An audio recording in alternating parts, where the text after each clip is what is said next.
It is now hour number 4. The second defense line has fallen. En route to the last and final defensive ring around the downtown area are 3 armored battalions of main battle tanks and their Mech Infantry Grenadier forces.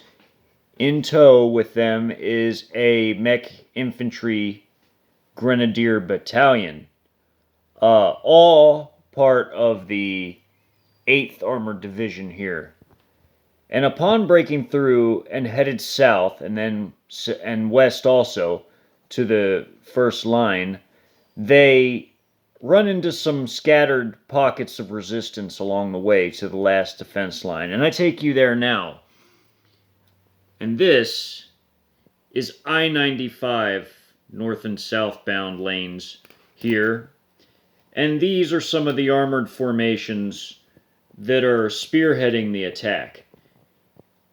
On the highway itself is one armored battalion of 12 Type 96 main battle tanks. Very potent, very modern main battle tanks of the Red Chinese. And another company belonging to one of the 3 battalions is here also, of the very same. And some of the Mech Infantry Grenadier armored infantry forces are right here.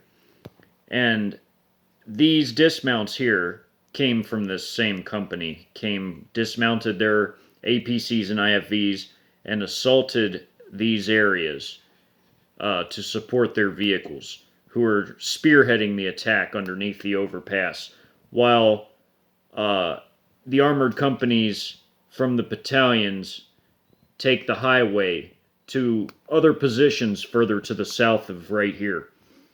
And here is a armored company guarding the flanks of the assault on the last defense line. You can see there are defenders in the rubble who ambush the tanks with primitive Molotov weapons and trying to pick off the tank gunners that are on top of the machine gun turret on the top of the tanks, manning the 12.7 millimeters. They're largely unsuccessful and repulsed and completely annihilated. Artillery has been shelling intermittently in this area to soften it up for the assaults. And as time wears on, as the minutes go by, they begin to pincer through rubble and attack other elements of American forces here. Some of which have an MRAP, which is from some of the mixed military formations that somehow managed to get this far away into the pocket, and also technicals. This is a technical right here, and this is an MRAP. There's everything from your typical combat veterans of OIF, OEF among the civilians, and there's mixed elements of various branches of service that were stationed here before the invasion occurred. And there's also regular armed civilians with no formal training or organization or the proper equipment or anything going for them, but they're also trying to do what they can to stem the tide, which they are highly, highly unsuccessful. Upon that occurring, 2 more of the MiGs, before running out of fuel and having to return to base in the Cuban and Bahamas bases, which are mostly CHICOM bases being used for their multinational invasion forces with the Russians, they fire their S-24 rockets and strafe concentrations of defenders with their explosive-tipped 30-millimeter ammunition, and before veering off. You can see the dismounts here flanking a few of the remaining buildings that haven't been crippled by artillery or carpet munitioning. And then I take you further south to the last map, where you see here, in this neighborhood, immediately to the west of I-95, which is right about here. You see there's one tank battalion here and another here, and a heavy mechanized infantry grenadier company with mortars, with a mortar platoon and two other platoons with shoulder-fired anti-tank rockets and some tripod-mounted HJ-08 anti-tank missiles. And they are assaulting everything from these makeshift... this is a park right here. This is a basketball court walkway. They're assaulting everything from these makeshift dug-in positions in the park to piles of rubble that used to be buildings where there have been defenders hiding. And you can see they're going under the overpasses, doing the same types of clearing I showed you in prior videos, where they surround an area, clear it, surround it, clear it. And you can see mortars landing all over the place, softening up these areas here where these defenders are concentrated on this final defense line before the final defense line has totally been annihilated. And you can see wherever the red is areas that are being engaged by these prongs of attack. You can see in a final desperate ploy to counterattack, these little warehouse areas where the buildings have been destroyed have defenders concentrated in them, and they try to flee out the gates and attack the leading prongs of these columns of tanks and Mech Inf Grenadiers and their APCs, IFVs are on foot. And the fighting in this area is immensely heavy.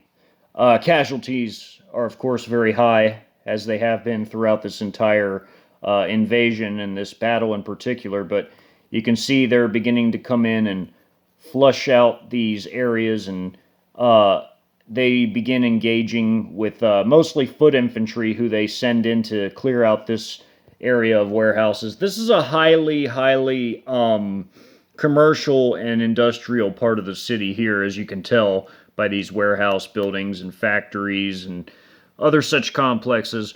While, and here's another one, it's being hit by a mortar right here in the yard.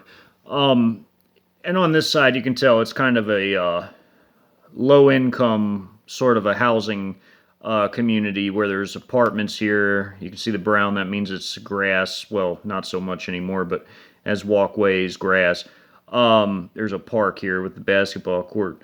You can see all the smashed buildings all around there that had been hit with a mixture of all manner of airdropped, fired, and artillery and rocket munitions that have splashed just about everywhere, as well as tank munitions. And you can see how the tanks are moving through some of the remaining buildings and columns, and are going along with this these other two Mech Inf Grenadier companies. These are each a company. This is a company, and this are a company, and they're all hitting hard, driving a wedge through the very, very, very center of the defense line to take the battle right into the heart and capture the Kennedy power plant and all of downtown right here that's just barely being clung onto by the defenders at this point. They're also being attacked and outflanked from the bridge. The highway bridge here, the interstate bridge. As we saw earlier, this bridge already fell on the second line that fell. Most of the aircrafts here, these 8 heavy bombers and these 12 MiGs have been returned to base. I mean, the battle is basically wrapping up at this point. And many of these other subunits of the 80th Group Army have mostly been getting their subordinate battalions ready for other operations further to the south of the city, mostly to mop up and also to capture other key objectives in the area, primarily to the south of Jacksonville. And by into hour 6, almost hour 7, the battle has concluded largely at that point, and Jacksonville has basically been brought to an end, and more or less that is the end of it.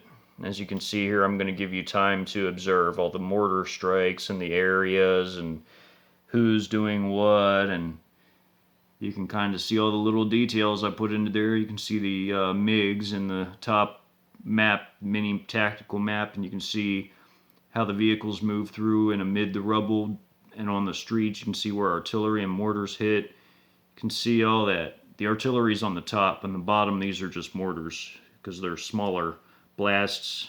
Yeah, and that concludes the Battle of Jacksonville and the entire Florida campaign sub-series of my 96-hour invasion documentary. You all be blessed. I hope you learned a lot from these maps. And that's it.